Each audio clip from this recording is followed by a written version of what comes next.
இரு பரிவாரமாகும். உம்மாலன்றி இது யாரால் கூடும்? வெறும் கோலும் கையும் இரு பரிவாரமாகும்.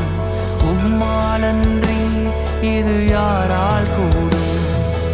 ஆகாயத்து பட்சிகளை போஷிப்பீரென்றார், என்னையும் போஷிப்பது நிச்சயமே. காட்டு புஷ்பங்களை